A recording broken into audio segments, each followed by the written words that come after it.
ಚಿಂದಂತ ಅಧ್ಯಕ್ಷರು ಬಂದವ್ರೆ.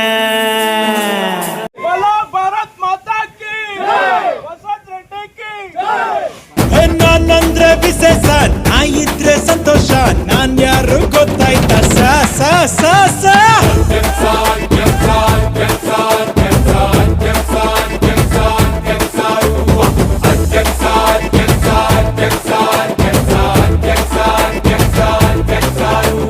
ಕೈನಾಗೆ ಮೈಕಿಟ್ರೆ ನಾನ್ ಸ್ಟಾಪ್. ಗ್ರೇಟರ್ ಬೆಂಗಳೂರು ಆದರೆ ನನ್ನ ಅನಿಸಿಕೆ ಪಂಚಾಯಿತಿಯಾಗಿ ಇದ್ದರೆ ಏನು ಅಂಬೇಡ್ಕರ್ ಅವರು ಒಂದು ಸಂವಿಧಾನವನ್ನು ಕೊಟ್ಟಿದ್ದಾರೆ, ಅದರ ಪ್ರಕಾರವಾಗಿ ಸಣ್ಣ ಸಮುದಾಯದವರು ಸಹ ಒಂದು ಪಂಚಾಯಿತಿ ಸದಸ್ಯರಾಗ್ಬೋದು. ಈ ಒಂದು ಭಾರತದ ಪ್ರಜಾಪ್ರಭುತ್ವದಲ್ಲಿ ಇದೊಂದೇ ಇರೋದು. ಅದರಿಂದ ಗ್ರೇಟರ್ ಬೆಂಗಳೂರಿಗಿಂತ ಪಂಚಾಯಿತಿನೇ ಇದ್ದರೆ ತುಂಬ ಅನುಕೂಲ ಅಂತ ನಾನು ಹೇಳಲಿಕ್ಕೆ ಬಯಸ್ತೀನಿ. ಯಾಕಂದರೆ ಗ್ರೇಟರ್ ಬೆಂಗಳೂರಲ್ಲಿ ಒಬ್ಬ ಸದಸ್ಯರು ಇರ್ತಾರೆ, ಅವರು ಈಗ ಇಲ್ಲಿ ಒಂದು ಊರಲ್ಲಿ 12 ಜನ ಸದಸ್ಯರಿರ್ತಾರೆ. ಕೇಳೋಕ್ಕೆ ಕೆಲಸ ಮಾಡೋಕ್ಕೆ ತುಂಬ ಈಸಿ ಆಗುತ್ತೆ. ಒಬ್ಬ BBMP ಕಾರ್ಪೊರೇಟ್ರನ್ನ ನಾವು ಬೊಮ್ಮನಹಳ್ಳಿ ಹೋಗಿ ಇಟ್ಕೊಂಬರ್ಬೇಕು, ಒಬ್ಬ ಆಫೀಸರ್ನ ಬೊಮ್ಮನಹಳ್ಳಿಲಿ ಇಟ್ಕೊಂಬರ್ಬೇಕು. ಇವತ್ತು ಆಫೀಸರ್ ನಮ್ಮೂರಿಗೆ ಬರ್ತಾ ಇದ್ದಾರೆ. ಇದೆಲ್ಲ ಸ್ವಲ್ಪ ತೊಂದರೆ ಆಗುತ್ತೆ. ಇದು ನನ್ನ ವೈಯಕ್ತಿಕ ಅನಿಸಿಕೆ.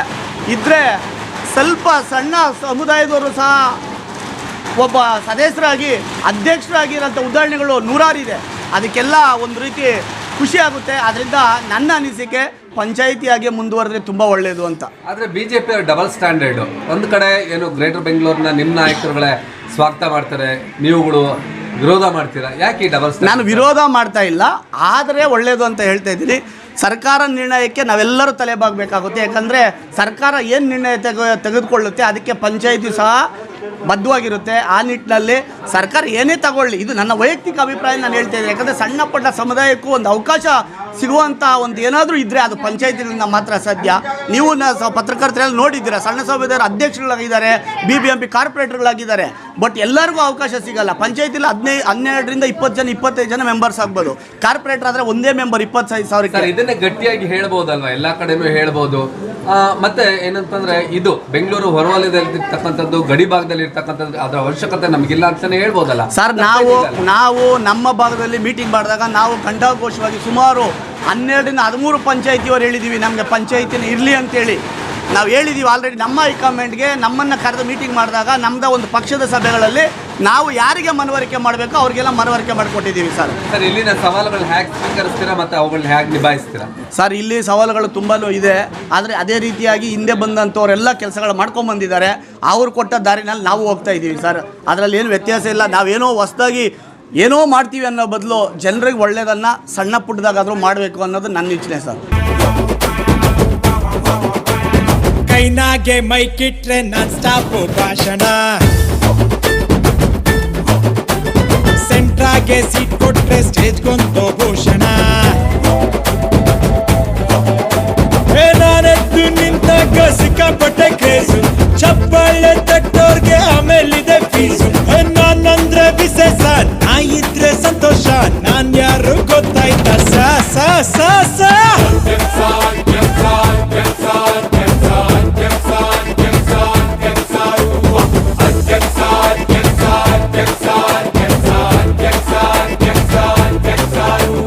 ಕೈನಾಗೆ ಮೈಕಿಟ್ರೆ ನಾನ್ ಸ್ಟಾಪ್ ಭಾಷಣ, ಸೆಂಟ್ರಾಗೆ ಸೀಟ್ ಕೊಟ್ರೆ ಸ್ಟೇಜ್ಗೊಂದು ಭೂಷಣ.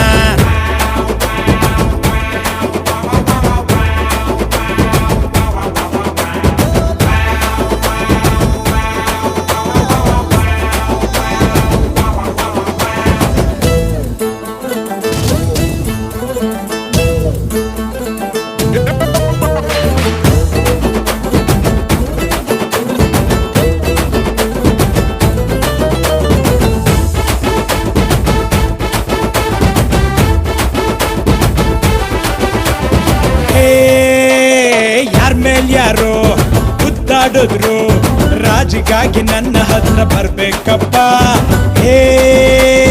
ಯಾರ್ಗೆ ಯಾರೋ ವಿಶ್ ಮಾಡಿದ್ರು, ಫ್ಲೆಕ್ಸಿನಾಗೆ ನನ್ನ ಫೋಟೋ ಇರ್ಬೇಕಪ್ಪ. ಕಾಫಿ ಟಿಫನ್ ಊಟಕ್ಕೆಲ್ಲ ನಂದೇ ಅಕೌಂಟು, ಕಾಸು ಇದ್ರೆ ಕಟ್ಬಿಡ್ತಾರೆ ಬಾಯ್ಸು ಅಮೌಂಟು. ಅಣ್ಣಮ್ಮ ಗಣೇಶ ಕೂರ್ಸೋದು ನಾವೇ ಸ, ಯಾರನ್ನಾದ್ರೂ ಕೇಳ್ಕೊಳ್ಳಿ ಸ ಸ ಸ ಸ.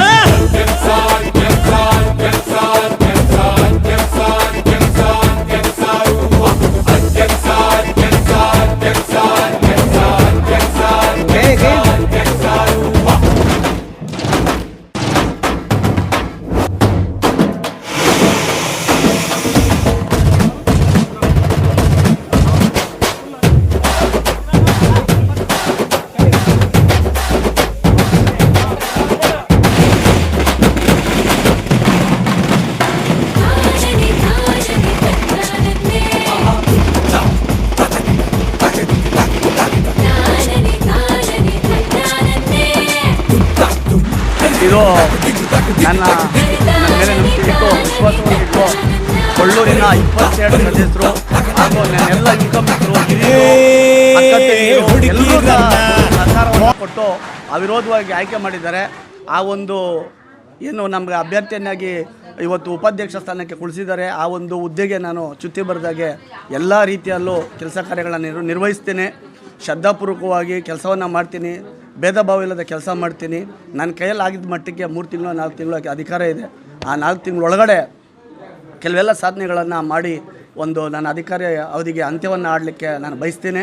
ಜನರಿಗೆ ಒಳ್ಳೆ ರೀತಿಯಲ್ಲಿ ನಡ್ಕೊಳ್ಳೋಕ್ಕೆ ನಾನು ನಿಮ್ಮ ವಾಹಿನಿಯ ಸಹಕಾರವನ್ನು ನಾನು ಕೋರಲಿಕ್ಕೆ ಇಚ್ಛೆ ಪಡ್ತೇನೆ.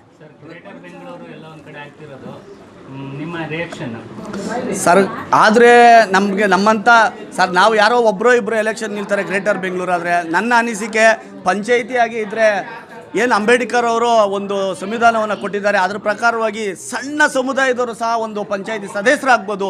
ಈ ಒಂದು ಭಾರತದ ಪ್ರಜಾಪ್ರಭುತ್ವದಲ್ಲಿ ಇದೊಂದೇ ಇರೋದು. ಅದರಿಂದ ಗ್ರೇಟರ್ ಬೆಂಗಳೂರಿಗಿಂತ ಪಂಚಾಯಿತಿನೇ ಇದ್ದರೆ ತುಂಬ ಅನುಕೂಲ ಅಂತ ನಾನು ಹೇಳಲಿಕ್ಕೆ ಬಯಸ್ತೀನಿ. ಯಾಕಂದರೆ ಗ್ರೇಟರ್ ಬೆಂಗಳೂರಲ್ಲಿ ಒಬ್ಬ ಸದಸ್ಯರು ಇರ್ತಾರೆ. ಅವರು ಈಗ ಇಲ್ಲಿ ಒಂದು ಊರಲ್ಲಿ 12 ಜನ ಸದಸ್ಯರು ಇರ್ತಾರೆ. ಕೇಳೋಕ್ಕೆ ಕೆಲಸ ಮಾಡೋಕ್ಕೆ ತುಂಬ ಈಸಿ ಆಗುತ್ತೆ. ಒಬ್ಬ BBMP ಕಾರ್ಪೊರೇಟರ್ನ ನಾವು ಬೊಮ್ಮನಹಳ್ಳಿಲಿ ಹೋಗಿ ಇಟ್ಕೊಂಬರ್ಬೇಕು, ಒಬ್ಬ ಆಫೀಸರ್ನ ಬೊಮ್ಮನಹಳ್ಳಿಲಿ ಇಟ್ಕೊಂಬರ್ಬೇಕು. ಇವತ್ತು ಆಫೀಸರ್ ನಮ್ಮೂರಿಗೆ ಬರ್ತಾ ಇದ್ದಾರೆ. ಇದೆಲ್ಲ ಸ್ವಲ್ಪ ತೊಂದರೆ ಆಗುತ್ತೆ. ಇದು ನನ್ನ ವೈಯಕ್ತಿಕ ಅನಿಸಿಕೆ. ಇದ್ದರೆ ಸ್ವಲ್ಪ ಸಣ್ಣ ಸಮುದಾಯದವರು ಸಹ ಒಬ್ಬ ಸದಸ್ಯರಾಗಿ ಅಧ್ಯಕ್ಷರಾಗಿರೋಂಥ ಉದಾಹರಣೆಗಳು ನೂರಾರಿದೆ. ಅದಕ್ಕೆಲ್ಲ ಒಂದು ರೀತಿ ಖುಷಿ ಆಗುತ್ತೆ. ಅದರಿಂದ ನನ್ನ ಅನಿಸಿಕೆ ಪಂಚಾಯಿತಿಯಾಗಿ ಮುಂದುವರೆದ್ರೆ ತುಂಬ ಒಳ್ಳೆಯದು ಅಂತ. ಆದರೆ BJP ಡಬಲ್ ಸ್ಟ್ಯಾಂಡರ್ಡ್. ಒಂದು ಕಡೆ ಏನು ಗ್ರೇಟರ್ ಬೆಂಗಳೂರಿನ ನಿಮ್ಮ ನಾಯಕರುಗಳೇ ಸ್ವಾಗತ ಮಾಡ್ತಾರೆ, ನೀವುಗಳು ವಿರೋಧ ಮಾಡ್ತೀರಾ. ಯಾಕೆ ಈ ಡಬಲ್ ಸ್ಟ್ಯಾಂಡರ್ಡ್? ನಾನು ವಿರೋಧ ಮಾಡ್ತಾ ಇಲ್ಲ, ಆದರೆ ಒಳ್ಳೆಯದು ಅಂತ ಹೇಳ್ತಾ ಇದ್ದೀನಿ. ಸರ್ಕಾರ ನಿರ್ಣಯಕ್ಕೆ ನಾವೆಲ್ಲರೂ ತಲೆಬಾಗಬೇಕಾಗುತ್ತೆ. ಯಾಕಂದರೆ ಸರ್ಕಾರ ಏನು ನಿರ್ಣಯ ತೆಗೆದುಕೊಳ್ಳುತ್ತೆ ಅದಕ್ಕೆ ಪಂಚಾಯಿತಿ ಸಹ ಬದ್ಧವಾಗಿರುತ್ತೆ. ಆ ನಿಟ್ಟಿನಲ್ಲಿ ಸರ್ಕಾರ ಏನೇ ತಗೊಳ್ಳಿ, ಇದು ನನ್ನ ವೈಯಕ್ತಿಕ ಅಭಿಪ್ರಾಯ ನಾನು ಹೇಳ್ತಾ ಇದ್ದೀನಿ. ಯಾಕಂದರೆ ಸಣ್ಣ ಪುಟ್ಟ ಸಮುದಾಯಕ್ಕೂ ಒಂದು ಅವಕಾಶ ಸಿಗುವಂಥ ಒಂದು ಏನಾದರೂ ಇದ್ದರೆ ಅದು ಪಂಚಾಯತಿಗಳಿಂದ ಮಾತ್ರ ಸಾಧ್ಯ. ನೀವು ಪತ್ರಕರ್ತರೆಲ್ಲ ನೋಡಿದ್ದೀರಾ, ಸಣ್ಣ ಸಮುದಾಯದ ಅಧ್ಯಕ್ಷರುಗಳಾಗಿದ್ದಾರೆ, BBMP ಕಾರ್ಪೊರೇಟರ್ಗಳಾಗಿದ್ದಾರೆ. ಬಟ್ ಎಲ್ಲರಿಗೂ ಅವಕಾಶ ಸಿಗಲ್ಲ. ಪಂಚಾಯತಿಲಿ 12ರಿಂದ 20 ಜನ 25 ಜನ ಮೆಂಬರ್ಸ್ ಆಗ್ಬೋದು. ಕಾರ್ಪೊರೇಟರ್ ಆದರೆ ಒಂದೇ ಮೆಂಬರ್ 25,000. ಇದನ್ನೇ ಗಟ್ಟಿಯಾಗಿ ಹೇಳ್ಬೋದಲ್ವಾ, ಎಲ್ಲ ಕಡೆನೂ ಹೇಳ್ಬೋದು. ಮತ್ತೆ ಏನಂತಂದ್ರೆ ಇದು ಬೆಂಗಳೂರು ಹೊರವಲಯದಲ್ಲಿರ್ತಕ್ಕಂಥದ್ದು, ಗಡಿ ಭಾಗದಲ್ಲಿ ಇರ್ತಕ್ಕಂಥದ್ದು, ಅದರ ಅವಶ್ಯಕತೆ ನಮಗಿಲ್ಲ ಅಂತಾನೆ ಹೇಳ್ಬೋದಲ್ಲ ಸರ್. ನಾವು ನಮ್ಮ ಭಾಗದಲ್ಲಿ ಮೀಟಿಂಗ್ ಮಾಡಿದಾಗ ನಾವು ಘಂಟಾಘೋಷವಾಗಿ ಸುಮಾರು 12ರಿಂದ 13 ಪಂಚಾಯಿತಿಯವರು ಹೇಳಿದ್ದೀವಿ ನಮಗೆ ಪಂಚಾಯಿತಿನ ಇರಲಿ ಅಂತೇಳಿ ನಾವು ಹೇಳಿದ್ದೀವಿ. ಆಲ್ರೆಡಿ ನಮ್ಮ ಹೈಕಮಾಂಡ್ಗೆ ನಮ್ಮನ್ನು ಕರೆದು ಮೀಟಿಂಗ್ ಮಾಡಿದಾಗ ನಮ್ಮದ ಒಂದು ಪಕ್ಷದ ಸಭೆಗಳಲ್ಲಿ ನಾವು ಯಾರಿಗೆ ಮನವರಿಕೆ ಮಾಡಬೇಕು ಅವರಿಗೆಲ್ಲ ಮನವರಿಕೆ ಮಾಡಿಕೊಟ್ಟಿದ್ದೀವಿ ಸರ್. ಸರ್, ಇಲ್ಲಿನ ಸವಾಲುಗಳು ಹೇಗೆ ಸ್ವೀಕರಿಸ್ತೀರಾ ಮತ್ತು ಅವುಗಳನ್ನ ಹೇಗೆ ನಿಭಾಯಿಸ್ತೀರಾ? ಸರ್, ಇಲ್ಲಿ ಸವಾಲುಗಳು ತುಂಬಾ ಇದೆ. ಆದರೆ ಅದೇ ರೀತಿಯಾಗಿ ಹಿಂದೆ ಬಂದಂಥವರೆಲ್ಲ ಕೆಲಸಗಳು ಮಾಡ್ಕೊಂಬಂದಿದ್ದಾರೆ. ಅವ್ರು ಕೊಟ್ಟ ದಾರಿನಲ್ಲಿ ನಾವು ಹೋಗ್ತಾ ಇದ್ದೀವಿ ಸರ್. ಅದರಲ್ಲಿ ಏನು ವ್ಯತ್ಯಾಸ ಇಲ್ಲ. ನಾವೇನೋ ಹೊಸದಾಗಿ ಏನೋ ಮಾಡ್ತೀವಿ ಅನ್ನೋ ಬದಲು ಜನರಿಗೆ ಒಳ್ಳೆಯದನ್ನು ಸಣ್ಣ ಪುಟ್ಟದಾಗಾದರೂ ಮಾಡಬೇಕು ಅನ್ನೋದು ನನ್ನ ಇಚ್ಛೆ ಸರ್. ಬಹಳ ವಿಶೇಷವಾಗಿ ನಮ್ಮ ಬಳ್ಳೂರು ಗ್ರಾಮ ಪಂಚಾಯಿತಿಯಲ್ಲಿ ಉಪಾಧ್ಯಕ್ಷರ ಚುನಾವಣೆ ನಡೆದಿದ್ದು, ನನ್ನ ಆತ್ಮೀಯರು, ನನ್ನ ದೋಸ್ತುಗಳಾದಂಥ ಶ್ರೀಯುತ ವಸಂತರವರು ಅವಿರೋಧವಾಗಿ ಉಪಾಧ್ಯಕ್ಷರಾಗಿ ನಮ್ಮ ಬಳ್ಳೂರು ಗ್ರಾಮ ಪಂಚಾಯಿತಿಗೆ ಆಯ್ಕೆಯಾಗಿದ್ದಾರೆ. ಅವರಿಗೆ ಮೊದಲನೇದಾಗಿ ನಮ್ಮ ಪಂಚಾಯಿತಿ ಮತ್ತು ಊರಿನ ಮುಖಂಡರು, ನಮ್ಮ ಇಡೀ ಪಂಚಾಯಿತಿಯ ಮುಖಂಡರುಗಳ ಪರವಾಗಿ ಅವರಿಗೆ ಅಭಿನಂದನೆಗಳನ್ನು ಸಲ್ಲಿಸ್ತಾ, ಅವರು ಒಳ್ಳೆಯ ರೀತಿಯ ಕೆಲಸಗಳನ್ನು ಮಾಡಲಿ, ಜನರ ಬಳಿ ಏನು ನಮ್ಮ ಮತದಾರರಿದ್ದಾರೆ, ನಮ್ಮ ಜನರಿದ್ದಾರೆ, ಅವರ ಬಳಿ ಹೋಗಿ ಅವರಿಗೆ ಆತ್ಮೀಯವಾಗಿ ಅವರ ಸಮಸ್ಯೆಗಳನ್ನು ಬಗೆಹರಿಸಲಿಕ್ಕೆ ಅನುವು ಮಾಡಲಿ, ಅವರು ಹೆಚ್ಚಿನ ರೀತಿ ಕೆಲಸವನ್ನು ಮಾಡಲಿ ಅಂತೇಳಿ ಅವ್ರನ್ನ ಕೇಳ್ಕೊಳ್ತಾ ಅವರಿಗೆ ಮತ್ತೊಮ್ಮೆ ಅಭಿನಂದನೆಗಳನ್ನು ಸಲ್ಲಿಸ್ತಾ ಇದ್ದೀನಿ.